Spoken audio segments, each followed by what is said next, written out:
welcome to the Sean podcast. I'm myself, Mrs. Sean Musher. Over here, Mr. Sean Cummins. Any thoughts? College football season is here. I know it's just week 0 that just occurred, but that just means we're getting really close to the games that really matter. 'Cause I don't think there are any big games that happen in week 0, but we're really excited for this season. And past couple of weeks, we've been talking to you about some of the prospects to keep your eyes on. And guess what we have for you today? We got a bit of a big board thing going on for you today, peoples. But we're doing it a little differently. We're not like nutty like some of them out there. We're not them dudes because they professional and they get paid to do this. So if we got paid to do this, we would put in that time. We'd have the time to give you a top 100 for both of us. Instead, we're gonna give you a top 10. We think that's a good, solid number. What do you think, Sean? You like the number 10? Yeah, I think 10. I think 10 is the. I was gonna say 10 is gonna be a perfect number, but I think like getting down to my 10 was a little bit tight around like that 12 range. There are a couple people who I'm like, well, could I sneak them in there? A lot of guys to like. But, yeah, there's a lot to like with this. So I'm really excited for it. The thing for everybody to keep in mind is this isn't the order they're going to be drafted in. No. This isn't the order that the NFL is going to look at them and rank them in. When we say big board, this means as a prospect, overall, regardless of position or team need, if we had to draft a person and it was just best available player, who do we go with? And that's where our top 10 comes from. All right, now, that being said, we're going to jump right into this because I got something at the very end. It's a little surprise for Sean. So we're going to rock and roll. Give me your number 10 player, Sean. Yes, I have Tyler Linderbaum, center from Iowa. When I talked about him a couple of weeks ago, I was saying that he is one of the best, if not the best overall offensive lineman in college football. And I still believe that. I don't think there are many people who are going to be much higher than him. But I have Tyler Linderbaum. I am really excited to see what he can do this year for Iowa. I do agree with you. He is quite possibly, depending on how you look at things, the best interior offensive lineman in the nation.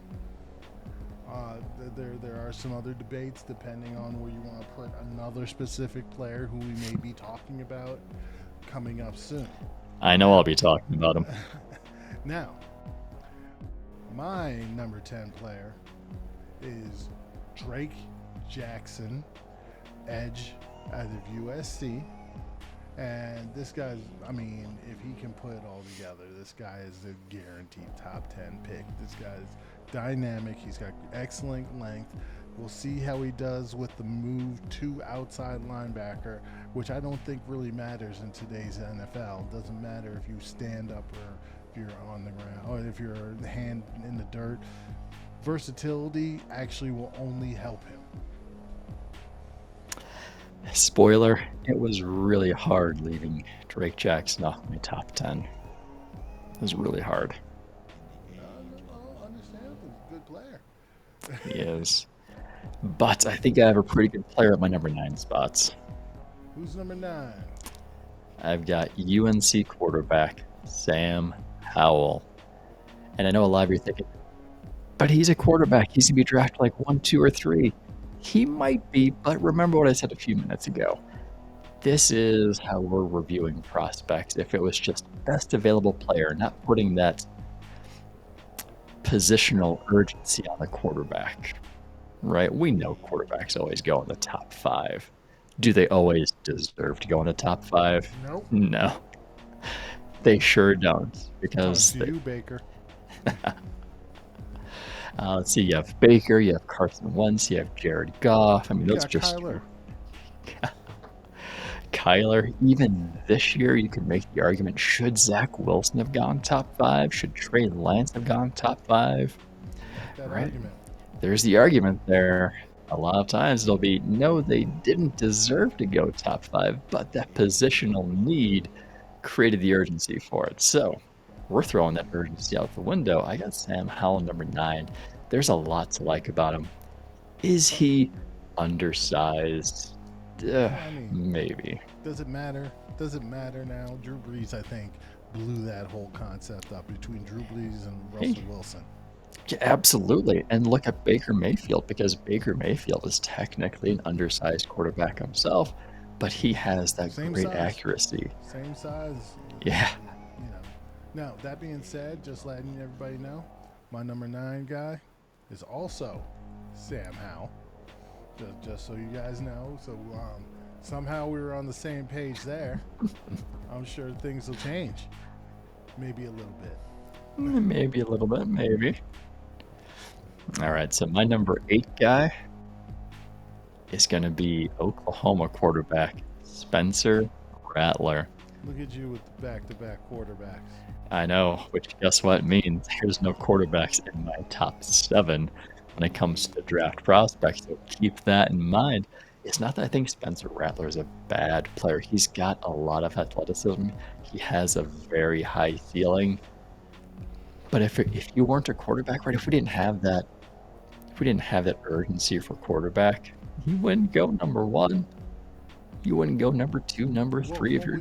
Right now, we're saying he wouldn't go number 1. He could easily move up the board. True. Yes, that is accurate.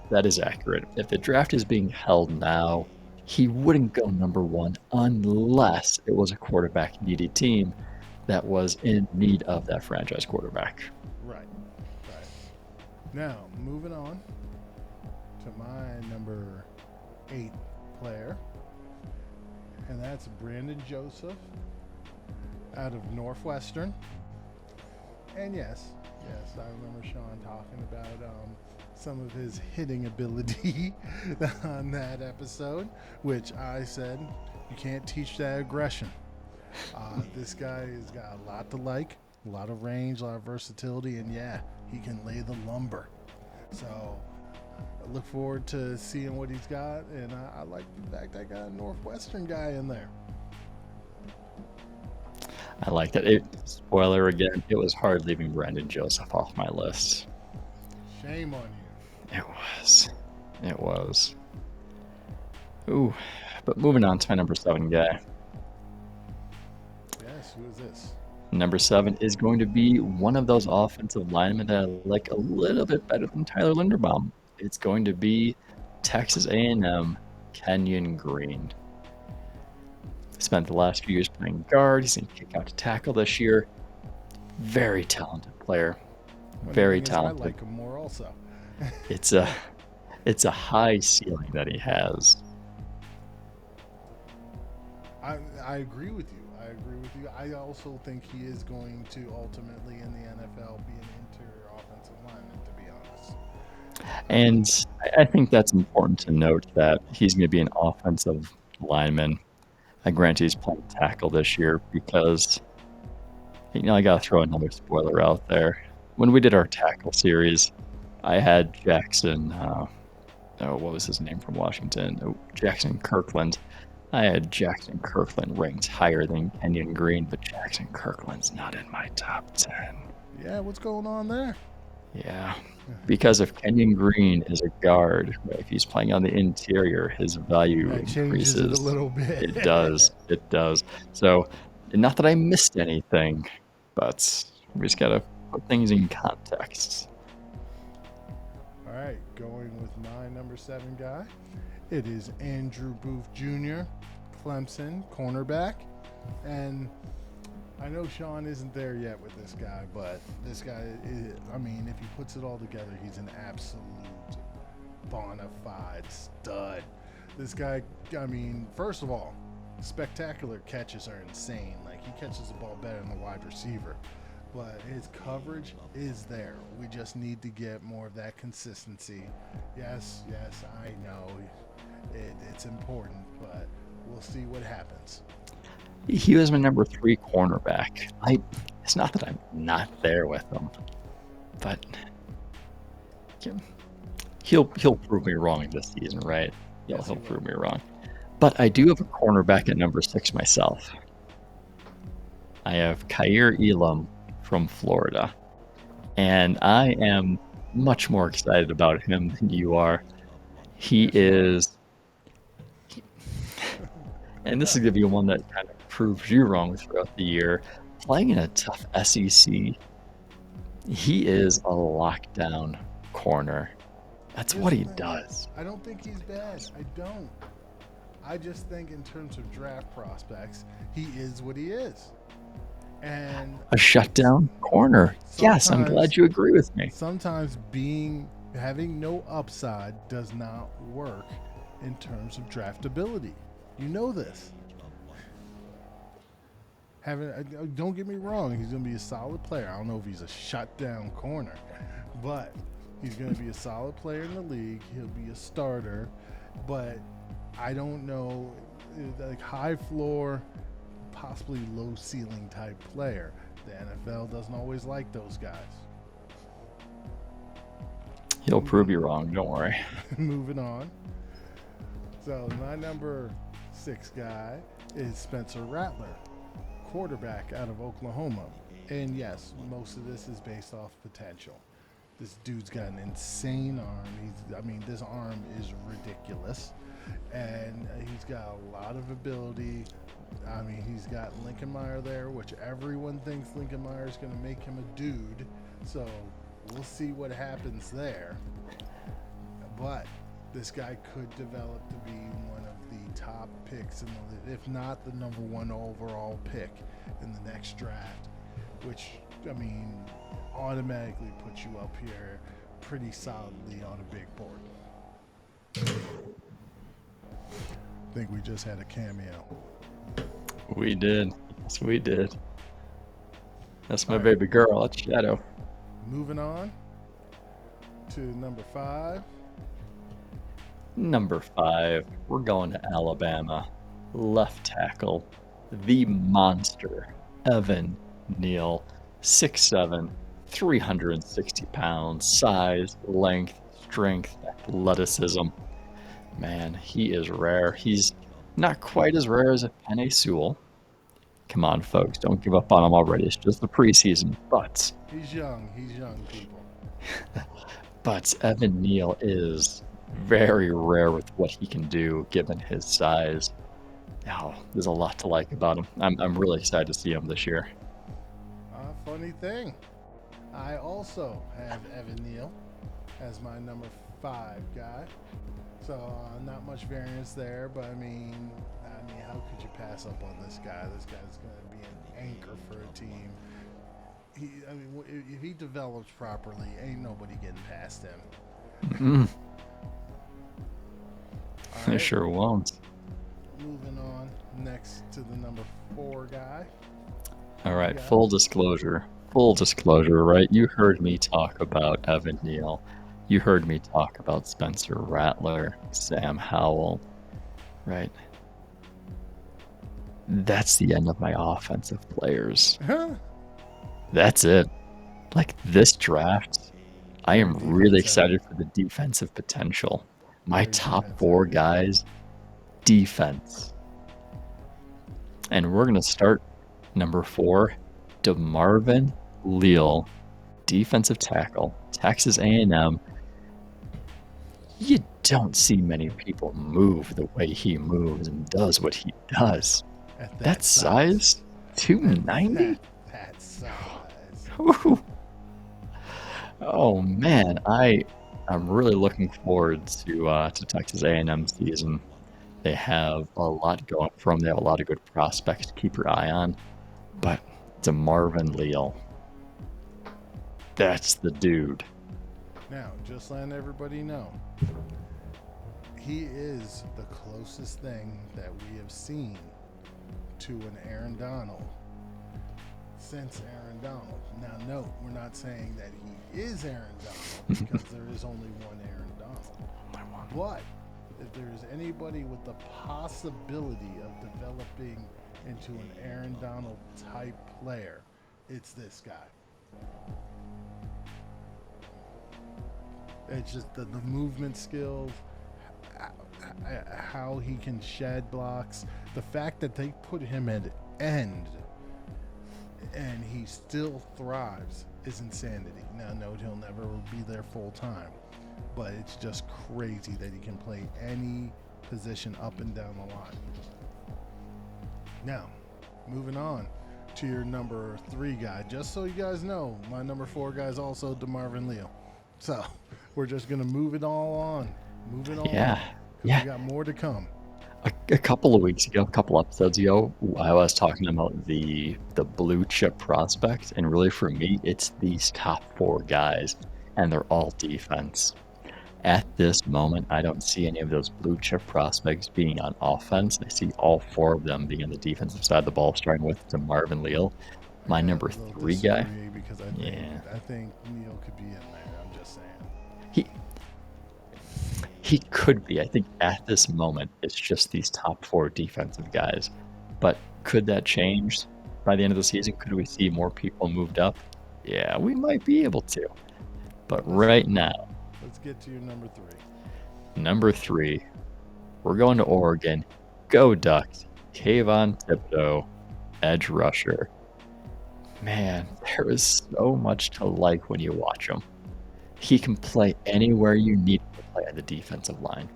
He's going to put pressure on the quarterback no matter where he's coming from.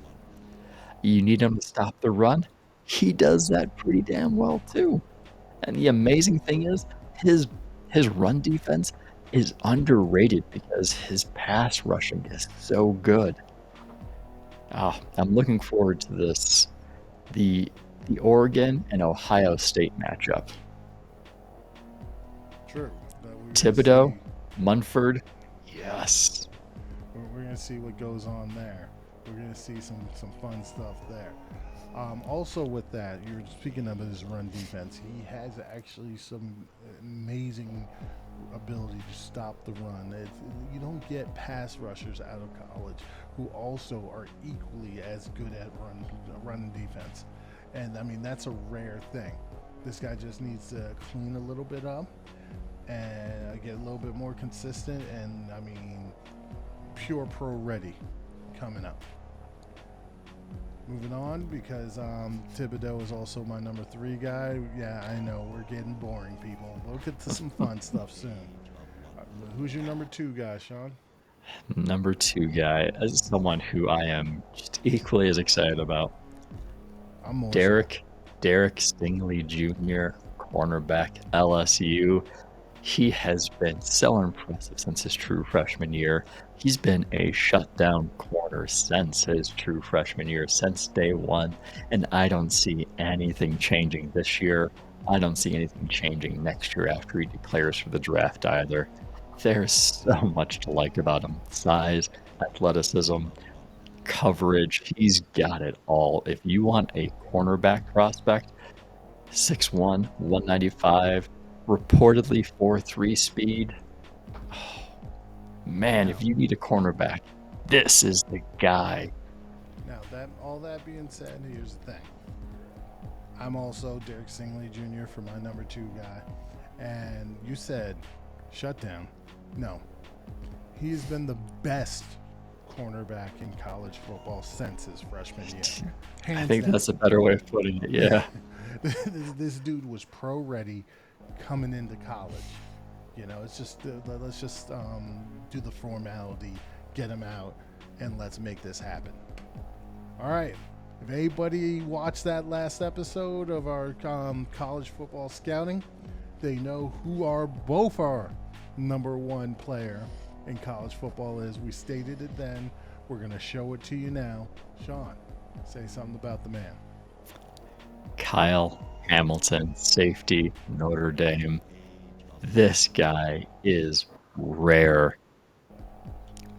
He's number 1 on our big boards. He deserves to be a top 3 draft pick when the draft comes around.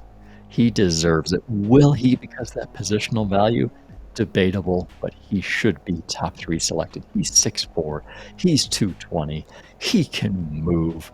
If you call him to blitz, he's going to blitz. If you want him to defend the run, he's going to defend the run. You want him to play the slot, he'll play the slot. You want him playing two high safety, he's got your two high safety. You want him to be single high safety, the last line of defense, you've got nothing to worry about with him out there. Kyle Hamilton, man, if my team needs a safety in a draft and we draft early enough, yes, without a doubt, run the card up there. Run it up. Most talented safety since Derwin James. He might actually be more talented. Just a freak. Possible. At that size, to move the way he does. Yeah. I know we said that about DeMarvin Neal, but it's a little different when you got a guy going sideline to sideline who's 6'4", 230, and going like at a 4.3 speed with dynamic and fluid hips. It's nuts. It's nuts. It shouldn't be possible. This dude was created in a lab somewhere. Well, those are our big boards. Hope you guys enjoyed that segment, but we're going to get on to a surprise segment for Sean. He's not prepared for it at all, so you're going to get pure, just straightforward reactionings and comments from him. So, let's go. I'm going to do this week. We're going to preview some of the games coming up. Ooh. Some of the more notable games. We're going to start with one that's near and dear to one of our friends' hearts. Coming up Thursday night, Ohio State versus Minnesota. Any thoughts on this game? You know, I like PJ Fleck because he went to Northern Illinois. Go Huskies. But Ohio State, you got CJ Stroud at quarterback. You have Chris Olave, Garrett Wilson, Jeremy Ruckert. Ohio State's just too stacked. Stacked. All right, we got two games coming up on Friday that I want to preview. First one, two conference games. So we got Northwestern and Michigan State. Neither are ranked. Oh, that was the number 4 ranked Ohio State. But neither of these teams are ranked, but these teams could change that. Any thoughts on Northwestern and Michigan? Is it Michigan or Michigan State? I mean, Michigan State, sorry. I'm going Northwestern. Brandon Joseph. I'm really high on him. He didn't make my top 10. But there's a lot to like about him. there's a but there. Yeah. All right, the other fun game, one that's more near and dear to our hearts. If people don't know, there's a squad here that me and Sean both actually root for in college. They usually aren't as great as we'd like them to be. They're more of a basketball school. But hey. North Carolina, the ranked 10 North Carolina, and Virginia Tech. First test. How you think this is going to go? Is it really a first test? I mean, Virginia Tech, they're a school. He said they're a school. I think from before talking about Sam Howell, one thing I'm hesitant of is the offensive talent that left for the draft. Dez Newsome, De'Ami Brown, Michael Carter, Javonte Williams. Those are some big losses. They have some players that can step up. They have Tyson Chandler, who transferred over from Tennessee. They still have Sam Howell, though. So if Sam Howell's going to make his name and make sure he's a top 5 pick this year, he's got to do it with this supporting cast. So I'm still going UNC. I am also. Now we're going to skip all the way to Sunday before we get to the Saturday games. And the Sunday game, in past years, this would have been a more notable game. So it's going to be interesting. We got Notre Dame, the ranked number, what is that, 9 Notre Dame, and Florida State. Anyway, Florida State comes up with some sort of upset here. Ooh, where are they playing? Are they playing Notre Dame? They're playing Florida State. No, they're at Tuscaloosa. Ooh. Oh, I, as much as I love Kyle Hamilton, I know Notre Dame lost offensive line talents to the draft. Oh. Oh, yeah, It's a difficult one for you, huh? it is. Yep, Leprechauns. Let's go Leprechauns. We're going Leprechauns. All right, all right. Florida State's got to prove something to me, so no, it's all Notre Dame. Now, this game, two unranked teams, but we want to see what they can do, see what happens here. There's some potential here. BYU at Arizona. No. What does that say? That says versus Arizona. I don't know where they're at. I think this one actually may be at Arizona. I think that may have been. It's at Allegiant Stadium in Las Vegas. Oh, they're playing neutral field. Okay. Oh, man. We're back to Saturday, by the way, people. Yeah. BYU lost Zach Wilson. They lost Brady Christensen to the draft. They lost Dax Milne. They have Tyler Algier, but isn't he splitting carries? It is possible. Yeah. Oh. I'm going to Arizona for this one. Ooh, should be a fun one. Someone out there needs to keep track of Sean's picks. Yeah, it certainly is not me. Yeah. All right, moving on. This one I'm going to bring up. It should be higher, but it's not. We got LSU, who laid absolute egg on the season last year. They're ranked number 16. Holy cow. And then we got UCLA, who this past week in week 0 came out like a monster. It is in the Rose Bowl. So Pasadena, people. How do you feel about this one, Sean? Is Chip Kelly still at the UCLA? I don't know. I think so. I think he might be. Man, I don't feel very confident with LSU. I don't either. But I don't feel very confident with Chip Kelly either. So we're gonna go LSU. LSU. Yep. All right, we're gonna go some more of the fun games here. So we got one up in that let's see, which one do I want to go to next? I'm gonna go to an interesting one. We got the number 23 ranked Louisiana and the number 21 ranked Texas. Who you got? Louisiana? Louisiana.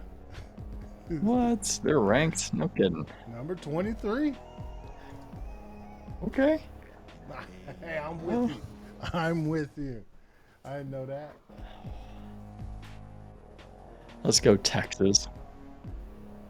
Yeah, Yeah. that seems about right. Sorry, Raging Cajuns. Sorry. Gotta roll with Texas. All right, my next big one. We're getting into some of the bigger matchups here. We've got the number 17 ranked Indiana versus the number 18 ranked Iowa. And it is in Iowa. Ooh, I like the Iowa offensive line. But I do. That QB. That QB at Indiana there. What is it, Michael Penix Jr.? He is fun to watch. He is a lot of fun to watch.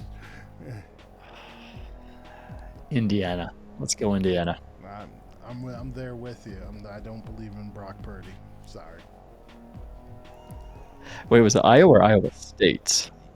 Oh yeah, Iowa. No, sorry. Who's the quarterback at Iowa? Not Brock Purdy. My bad, people. I'm off. Iowa State. I'm sorry. No, it's Iowa. I don't even know who the quarterback is at Iowa. So there you go. Don't worry, we'll get caught up on all of this. There's a lot of college teams out there, people. Yeah. Next up, And this was a surprise segment, so it's a surprise for me too. Next up, we got number 19 ranked Penn State versus number 12 ranked Wisconsin. Oh, you know you have to go here. Ooh. I'm going the other way. I'm thinking the Nittany Lions is gonna do an upset. I've been a fan of Penn State for a number of years. I mean, back when LeVar Arrington and Courtney Brown were on the Penn State defense, I've been a fan of them. Man. But I'm also a fan of Wisconsin. All right, we're going to split this one. You're going Penn State. I'm going to go Wisconsin. We got to split this one. All right, we got another one. One of us has to be right. This is an easy one. They're trying to make it not easy, but it's an easy one. So we've got the number 1 ranked Alabama versus the number 14 ranked Miami. Got that Derrick King versus, what is it, Bryce Young? Is it Bryce Young? Yeah, it is Bryce Young. Yep. It's Bama. It is. I think if there's going to be any team to take down Alabama, it's going to be within the conference. It's not going to be an ACC team. Well, Auburn always plays them well for whatever reason. Yeah, that's a great thing about the rivalries. Yeah, Alabama. Now we've got the matchup of the weekend for college football.